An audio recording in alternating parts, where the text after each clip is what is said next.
GNM nursing आपने कर तो लिया है बेटा, लेकिन आपको जीएनएम करने के बाद बहुत सारी समस्याएं क्रिएट होगी, बहुत सारी समस्याओं का सामना करना पड़ेगा। वो कौन सी समस्या है आज के इस वीडियो में हम लोग डिस्कस करेंगे। नमस्कार साथियों, मैं छाया और आप सभी का स्वागत है छाया मेडिकल क्लासेस में।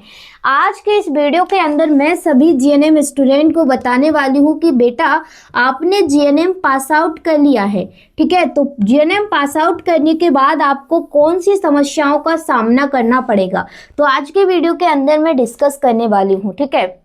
तो देखिए, सबसे पहले जो समस्याओं का सामना करना पड़ेगा आपको कि आपका जो कोर्स है ना बच्चा, वो एक डिप्लोमा कोर्स है, ठीक है। डिप्लोमा कोर्स है, नॉट डिग्री। आपका कोर्स डिग्री नहीं है, डिप्लोमा है। तो आप सभी लोगों को पता होता है बेटा कि आपका जो जीएनएम कोर्स होता है वो एक डिप्लोमा होता है, नॉट डिग्री, डिग्री नहीं है। तो सबसे पहले अगर आप लोग भारत में और विदेश में सभी जगह पे जॉब करने की सोच रहे हैं, तो जितने भी गवर्नमेंट, ठीक है, जितने भी गवर्नमेंट एग्ज़ाम के फॉर्म निकलते हैं नर्सिंग फील्ड के अंदर, तो आप सभी एग्ज़ाम के लिए नॉट एलिजिबल, ठीक है, नॉट एलिजिबल, आप लोग सभी एग्ज़ाम नहीं दे पाएंगी, ठीक है। अब बात आती है कि सभी एग्ज़ाम नहीं दे पाएंगे तो फिर हम जीएनएम करने के बाद कौन कौन से एग्ज़ाम दे पाएंगे, ठीक है। तो देखिए बेटा, आप लोग जीएनएम करने के बाद कुछ छोटे मोटे एग्ज़ाम दे पाएंगे, ठीक है, और एक एग्ज़ाम आप बड़ा भी दे पाएंगे। तो देखिए, अगर आपने जीएनएम पास आउट कर लिया है बेटा, तो आप एनएचएम की वैकेंसी निकलती हैं, उनमें आप लोग फॉर्म फिल कर सकते हैं। नेशनल हेल्थ मिशन की जो वैकेंसी निकलती है उसमें आप लोग फॉर्म फिल कर सकते हैं। और किसी किसी स्टेट में सीओचओ यानी कम्युनिटी हेल्थ ऑफिसर के लिए क्या है, वैकेंसी निकलती है स्टाफ नर्स के रूप में, ठीक है, कभी कभी आप लोग भर सकते हैं। और कुछ स्टेट वाइज स्टाफ नर्स की वैकेंसी निकलती हैं जीएनएम के थ्रू, उसमें आप लोग फॉर्म फिल कर सकते हैं। बाकी और आप लोग जीएनएम वाले आरआरबी नर्सिंग सुपरिटेंडेंट की जो वैकेंसी होती हैं हर साल निकलती हैं, उसमें भी आप लोग फॉर्म फिल कर सकते हैं। अब समस्या क्या आएगी बेटा, प्रॉब्लम क्या होगी आपको? देखिए बेटा, प्रॉब्लम ये होगी कि जितने भी इंडिया के अंदर बड़े बड़े नर्सिंग ऑफिसर की वैकेंसी निकलती है उनके लिए आप लोग एलिजिबल नहीं होंगे। जैसे कि नॉफेट हो गया, इंडिया के सबसे बड़े हॉस्पिटल्स होते हैं एम्स, उसमें आप लोग फॉर्म फिल नहीं कर पाएंगे, ठीक है। DSSS भी होता है, DSSS भी होता है, उसमें भी आप लोग फॉर्म फिल नहीं कर पाएंगे। जितने भी, ठीक है, जितने भी इंडिया के अंदर, ठीक है, बड़े बड़े हॉस्पिटल्स की वैकेंसी निकलती हैं उसमें आप लोग फॉर्म फिल नहीं कर पाएंगे। जो छोटे पोस्ट होती हैं सिर्फ उन्हीं में आप लोग फॉर्म फिल कर पाएंगे। अब बात आती है कि इन समस्याओं का सामना तो हमें करना है, इन समस्याओं से हमें छुटकारा पाना है, तो क्या करना पड़ेगा। और बेटा, अगर आप लोग जीएनएम पास आउट करके ये सोच रहे हैं कि हम लोग कॉलेज में पढ़ाएंगे, तो देखिए बेटा, कॉलेज में आप लोग कब पढ़ा पाओगे? या तो आप अच्छे होशियार हो, कॉलेज में टॉप आए हो क्लास में, तब आपको कोई कॉलेज वाला रखेगा। नहीं तो जितने भी कॉलेजेस होते हैं बीएससी नर्सिंग वाले स्टूडेंट को ट्यूटर के तौर पर रखते हैं। याद रख लेना। तो अगर आप लोग सोच रहे हैं कि हम कॉलेज में पढ़ाएंगे तो नहीं पढ़ा पाओगे बेटा, ये सारी समस्याओं का आपको सामना करना पड़ेगा।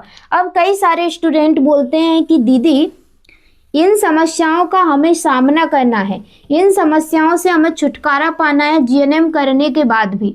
तो बेटा, अगर आप लोग इन समस्याओं से छुटकारा पाना चाहते हो तो आप लोग सबसे बढ़िया जो मैं सजेस्ट करूंगी ना बेटा, आप लोग देखिए, 2 ऑप्शन होते हैं आप लोगों के पास। या तो आप 2 साल का किसी हॉस्पिटल से एक्सपीरियंस ले लो, या फिर आप 2 साल का पोस्ट बीएससी नर्सिंग कोर्स कर लो। पोस्ट बीएससी नर्सिंग कोर्स कर लो, ठीक है। तो मैं आपके लिए सजेस्ट करूंगी बेटा कि भले ही आप लोग किसी 2 साल का प्राइवेट हॉस्पिटल से एक्सपीरियंस लगेगा बेटा, प्राइवेट हॉस्पिटल से। ठीक है, तो अगर आप लोग 2 साल का प्राइवेट हॉस्पिटल से एक्सपीरियंस भले ही ले रहे हो, लेकिन बेटा साथ साथ में आप लोग पोस्ट बीएससी नर्सिंग करना। अगर आप लोग सिर्फ एक्सपीरियंस की सोच रहे हैं तो बेटा एक ठीक नहीं है। ठीक है, आप लोग पोस्ट बीएससी नर्सिंग अनिवार्य है, भले ही आप एक्सपीरियंस मत लो, बट आप लोग पोस्ट बीएससी नर्सिंग करो, क्योंकि जब बेटा आप पोस्ट बीएससी नर्सिंग कर लेंगे ना, तो जितनी भी समस्याएं उनका सबका समाधान हो जाएगा। हाँ, माना कि 2 साल आपके खराब हो जाएंगे, बट बेटा खराब नहीं होंगे आपके। फिर उसके बाद आपको लगेगा कि हाँ, अब हम कहीं भी किसी भी जगह आंख मूंछ के हम लोग फॉर्म फिल कर सकते हैं। फिर हमें ये नहीं देखना पड़ेगा जब किसी के वैकेंसी के फॉर्म निकल सकते हैं कि जीएनएम वाले को क्या चाहिए। बीएससी नर्सिंग सभी जगह एलिजिबल है, क्योंकि ये एक डिग्री कोर्स होता है बेटा, डिग्री कोर्स होता है। इसलिए मैं सजेस्ट करूंगी बेटा 2 साल का पोस्ट बीएससी नर्सिंग कोर्स अगर आप लोग कर लेंगे तो आप लोग सभी जगह आंख बंद करके फॉर्म फिल कर सकते हैं, और आप लोग कॉलेज में ट्यूटर के तौर पर भी पढ़ा सकते हैं।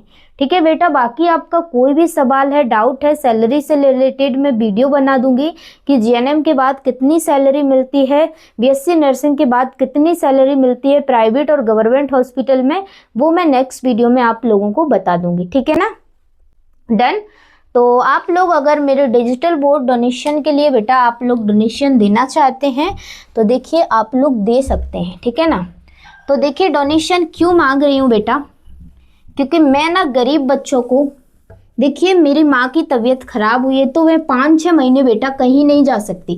कॉलेज से मेरा ऑफर आया था, बट मैंने उसको मना कर दिया, क्योंकि मेरी माँ बीमार है। तो कॉलेज वाले पढ़ाने की बोल रहे थे बेटा, तो मैंने अभी हाल फिलहाल उनको मना कर दिया है, क्योंकि मेरी माँ का देखिए ऑपरेशन हुआ है। ठीक है, तो देखिए बेटा जब ऑपरेशन हुआ है मेरी माँ का यूट्रस का, ठीक है, तो जब यूट्रस का ऑपरेशन होता है तो बेटा वेट होता है ना, वजन उठाने के लिए अवॉइड किया जाता है, ताकि जो पेट के जो टाके होते हैं उनमें कोई दिक्कत ना आ जाए। ठीक है, जहाँ पे अंदर टाके होते हैं उनमें कोई प्रॉब्लम ना आ जाए, खिंचाव ना आ जाए, जिसके वजह से अगर वजन उठा लेता है कोई तो इन्फेक्शन का डर होता है बेटा। ठीक है, अंदर वाले टाकों में, बाहर वाले टाकों में कोई दिक्कत नहीं होती बेटा, अंदर वाले जो टाके होते हैं उनमें दिक्कत होती है। ठीक है ना, इस वजह से बेटा मैंने कॉलेज वालों को मना कर दिया है कि मैं अभी इस कंडीशन में नहीं आ सकती माँ को छोड़ के। ठीक है बेटा, तो अब मैं सोच रही हूँ कि घर पे ही बच्चों को पढ़ाऊंगी, तो मैं इसके लिए मेरे पास एक छोटा सा व्हाइट बोर्ड है, बट मैं सभी से, ठीक है बेटा, डिजिटल बोर्ड के लिए बेटा डोनेशन कलेक्ट कर रही हूँ। तो आप लोग जितना हो सके बेटा आप लोग ज़रूर अपनी तरफ से 10 रुपये, जितने भी आप अपने मन से डोनेट करना चाहते हैं। मैं सिर्फ बच्चों की पढ़ाई के लिए बोल रही हूँ, क्योंकि बच्चा मैंने ना सिचुएशन को जानते हुए मैं बच्चों को, देखिए घर घर तो मैं नहीं पढ़ा सकती, लेकिन हाँ मैं ऑनलाइन बच्चों को फ्री ऑफ कॉस्ट हमेशा इस चैनल पर पढ़ाऊंगी। चाहे हेल्थ एजुकेशन हो या फिर मेडिकल एजुकेशन हो, कोई भी वीडियो, कोई भी लेक्चर आएगा ओरिजिनल ऑथेंटिक आएगा, कोई भी जानकारी आएगी हेल्थ से रिलेटेड। ठीक है, जो मैंने हॉस्पिटल में एक्सपीरियंस लिया है, देखा है सब कुछ। तो आप सभी से रिक्वेस्ट करूंगी पढ़ाई के लिए, ठीक है, बच्चों के लिए पढ़ाई के लिए आप लोग जितना हो सके डोनेशन दे, 10 रुपये, 5 रुपये, जितना हो सके। और आप लोग वीडियो को ज़रूर शेयर करना, जिससे जो भी पढ़ाई के लिए, देखिए आप लोग कम से कम 10, 20, 50 रुपये देने में कोई दिक्कत नहीं है, क्योंकि हम लोग ये सोच लेते हैं हम लोग ने मंदिर में चढ़ा दिया। जब आप लोग मंदिर में दे सकते हैं तो जो एक विद्यालय होता है, ये पढ़ाई होती है ना, ये भी एक मंदिर है। तो यहाँ पर आप लोग ज़रूर दें, जिससे कि बच्चों का भविष्य में उज्जवल बना सकूँ, बच्चों को अच्छे से एजुकेशन प्रोवाइड कर सकूँ। बाकी आप लोगों का प्यार और सपोर्ट रहा तो जल्द ही डिजिटल बोर्ड आ जाएगा। Thank you for this watching video and don't forget like, share and subscribe. Bye, take care, love you all. कोई भी सवाल है नर्सिंग से रिलेटेड, मेडिकल फील्ड से रिलेटेड, आप लोग कमेंट कर सकते हैं। नेक्स्ट वीडियो में मैं उसका जवाब दे दूंगी।